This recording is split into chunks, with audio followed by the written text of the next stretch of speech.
बड़ौदा विधानसभा हल्के का दौरा करते हुए कुछ ऐसे जो लोग जो मोदी और हरियाणा के मुख्यमंत्री मनोहर लाल खट्टर जिन बातों का दावा करते हैं, उन बातों से परे एक हकीकत के ऊपर हम आज चर्चा करते हैं। हमारे साथ जब हम पूरी पड़ताल में लगे हुए थे तो आज काफ़ी गहमा गहमी थी। जितने भी केंद्र सरकार और हरियाणा की सरकार से जो लोग नाराज़ हैं, या हरियाणा की सरकार ने, केंद्र सरकार ने जो झूठे वायदे किए थे, उन वायदों के खिलाफ समाज का एक एक तबका, अलग अलग सेक्शन के लोग बाई इलेक्शन में उनको अपनी नाराज़गी दर्शाने के लिए आए हुए हैं। कल हमने युवाओं का एक सेक्शन जो बस स्टैंड, वहाँ के गोहाना के बस स्टैंड पे जो लोग मीटिंग कर रहे थे, उसकी आपको वीडियो दिखाई। आज हम किसान यूनियन के सतपाल नरवाल है, जो वाइस प्रेसिडेंट है हरियाणा के, उपाध्यक्ष है किसान यूनियन के, जो आज जिस बात की चर्चा कर रहे हैं ये लोग कि बड़ा भारतीय जनता पार्टी या सरकार के लोग या उनके दलाल संगठन जो बीजेपी से सपोर्टेड हैं, किसानों के खिलाफ जो कृषि के और इसके मद पे जो 3 बिल राष्ट्रपति जी ने अब तो साइन कर दिए, अध्यादेश नहीं अब बिल हो गए, वो साइन हो गए, जो कानून बन गया। वो कानून देर सवेर हरियाणा में भी लागू हुआ, क्योंकि केंद्र सरकार में जिस भारतीय जनता पार्टी की सरकार है वो मिलीजुली सरकार जेजेपी और बीजेपी की यहाँ सरकार हरियाणा में है। लेकिन इस बिल से पहले की बातें किसानों के प्रतिनिधियों से हम बात की, किसी पार्टी के राजनीतिक संगठन से नहीं, राजनीतिक पार्टी के किसी किसान संगठन से हमने कोई बात नहीं की। वो जो खालिस तौर पे किसानों की समस्याओं पे, किसानों के मुद्दों पे किसी भी सरकार हो उसके ऊपर वो लड़ाई करते हैं, लड़ाई लड़ते हैं, अपने संघर्ष करते हैं। ऐसे एक साथी हमारे वहाँ हमें मिले। उनकी जो है बातचीत मैं अपनी बात के बाद दिखाऊंगा, सुनाऊंगा। इसको हम कह सकते हैं, अभी तो ट्रेलर है, पूरी पिक्चर बाकी है। वो उनके साथ जो कुछ हुआ पिछले साल लास्ट ईयर गन्ना के बारे में, जो गन्ना की हकीकत है, जो हम वहाँ के प्रोड्यूसर, उस एरिया में लोग ज़्यादा ईख को, गन्ने को बोते हैं, शुगर मिल उसके आसपास, वो अपने मुंह से बताएंगे कि क्या हालात है इस प्रदेश में भारतीय जनता पार्टी की दोबारा उसके मनोहर लाल जी के नेतृत्व में जो सरकार चल रही है। अभी इलेक्शन की कैंपेनिंग शुरू नहीं हुई, या जिन पार्टियों के जो ऑलरेडी कैंडिडेट है वो अपने हिसाब से वो कर रहे हैं। विधिवत रूप से 19 तारीख को ढंग से इसकी पार्टियों की कैंपेनिंग होगी, तब हम जाएंगे, हम अपने सेक्शन की बात भी रखेंगे। अभी तो युवाओं की और महंगाई की ये बातें बाकी हैं, तो ये सारी चीज़ें जो हैं निकालेंगे। पूरा 1 नवंबर तक या 31 अक्टूबर तक इस फील्ड में हम रहेंगे। क्या बनता है, क्योंकि हम इस देश की कोई भी दुख हो, तकलीफ, पीड़ा राजनीतिक मल्लम से ठीक होती है, राजनीतिक धोखेबाजी से पीड़ा बढ़ती है। जिस देश का मुखिया, प्रदेश का मुखिया झूठे वायदे करके आपसे झूठे प्रलोभन दे के आपके वोट लूट के ले जाता है, या आपके साथ ठगी हो जाती है। जब आप मंडी में कोई मार्केट में सामान खरीदते हैं, वो सामान खरीदते वक्त अगर वो सामान नकली निकल जाता है तो आप उस दुकान पे, उस फैक्ट्री, उस मैन्युफैक्चर पे उपभोक्ता अदालत में केस डाल सकते हैं। इसी तरीके से अगर कोई राजनीतिक दल, कोई पार्टी अगर आपके साथ धोखा करती है, आपको झूठा बका के विधानसभा के, लोकसभा चुनाव में आपसे झूठा आश्वासन दे के, झूठा लालच दे के, झूठे वायदे करके, और तो आपके वोट को हथिया लेती है, अपना सत्ता में एंजॉय करती है, तो जनता के अदालत से बड़ा कोई अदालत नहीं होती। हम ये मान के चल रहे हैं कि हरियाणा के जो लोग हैं, ये इस सरकार का एक जनमत में हम लोग कह सकते हैं। वैसे तो 90 विधानसभा क्षेत्र है, 90 विधानसभा क्षेत्र का एक विधानसभा से हम नहीं तय कर सकते, लेकिन हमारे घरों में दादी, हमारी माँ या जो मातृशक्ति घर में खाना बनाती है या राइस बनाती है या दाल बनाती है, तो राइस के एक दाने को ऐसे दबा के देखती हैं कि राइस बन गया कि नहीं, तो बता देती है पूरा पूरा राइस इस बर्तन में जो बनाया जा रहा है या सब्जी का जो एक पीस जो हमने चेक किया है वो अगर पक गया है तो बाकी पूरी पूरी सब्जी पक गई है। तो इस आधार पे हम एक मूल्यांकन करेंगे कि आने वाली 10 नवंबर को लोगों का मैंडेट, वैसे तो 3 तारीख को लोग वोट दे चुके होंगे, लेकिन इसका फैसला 10 नवंबर को होगा। तो ये एक हमारा एक राजनीतिक पर्व है। इस पर्व पे हम 10 नवंबर को देखेंगे।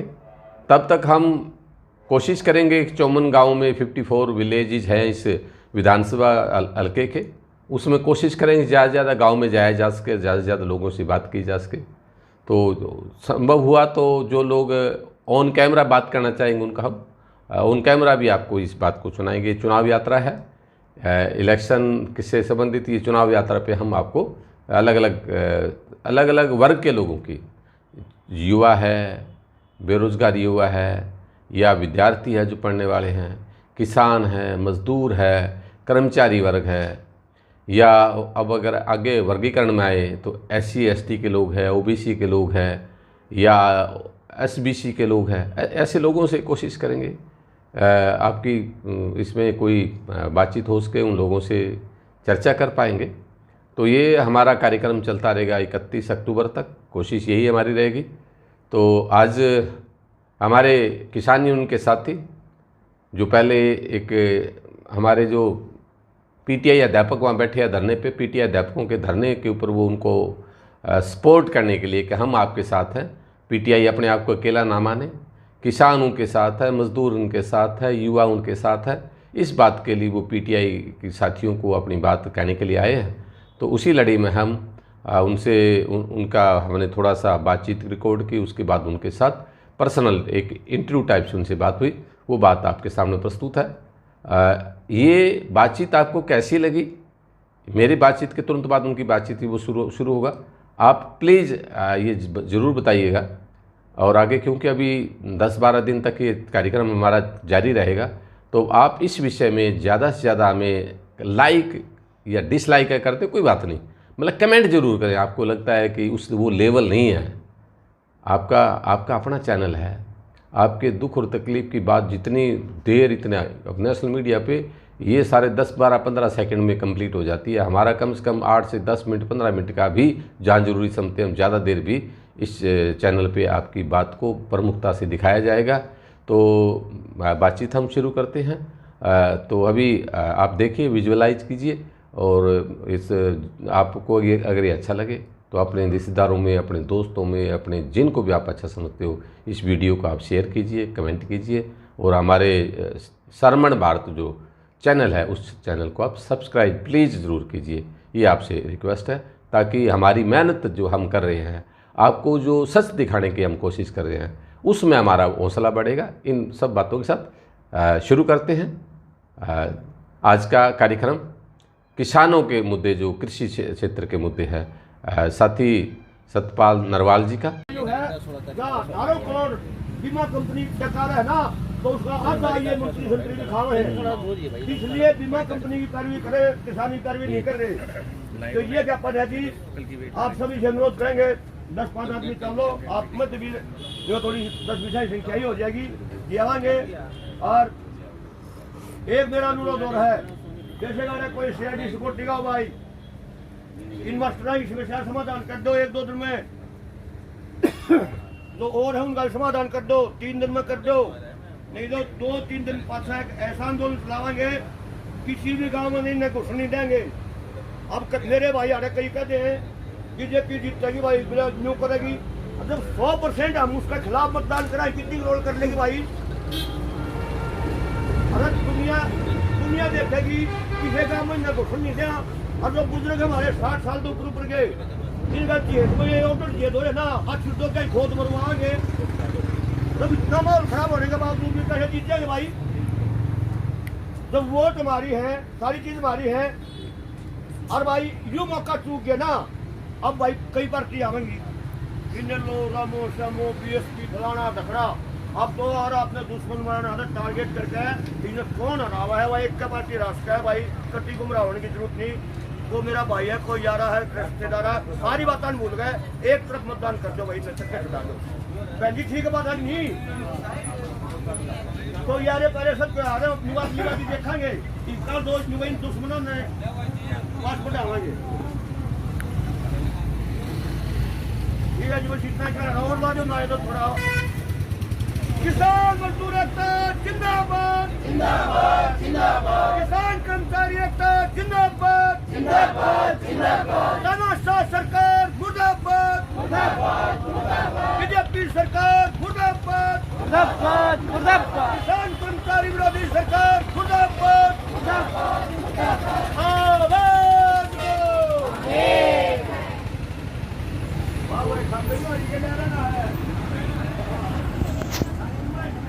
अपना परिचय बताओ, नाम क्या है? मेरा नाम सत्यवान नरवाल है जी, भारतीय किसान यूनियन प्रदेश उपाध्यक्ष हरियाणा जी। वाह जी वाह। तो आज का क्या कार्यक्रम है आपका? आज का हमारा ये कार्यक्रम है कि 2016-17 के सत्र में यहाँ प्रदेश में गन्ना ज़्यादा था, शुगर मिलों की पिटाई की क्षमता नहीं थी और हाथ खड़े कर गए थे शुगर मिल। और तब उस ऐसे मौके पर किसान ने अपने पड़ोसी राज्य उत्तराखंड में, बल्कि एक राज्य पार करके यूपी पार करके उत्तराखंड में इकबालपुर गन्ना डाला था, और वो भी कम रेट पे डाला था क्योंकि मनमानी से मिल ने लूटा था, और 40 करोड़ के आसपास वो गन्ना था। आज तक कोई पैसा नहीं दिया गया है। इसके बारे में अनेक बार हम आंदोलन कर चुके हैं और यहाँ के मुख्यमंत्री खट्टर को और उत्तराखंड के मुख्यमंत्री को बता चुके हैं, हम प्रधानमंत्री को भी बता चुके हैं। वहाँ भी सरकार बीजेपी के है और यहाँ भी सरकार बीजेपी के है। प्लीज इन गरीब किसानों का पैसा दिलवा दीजिए, लेकिन आश्वासन के सिवा आज तक कुछ नहीं मिला।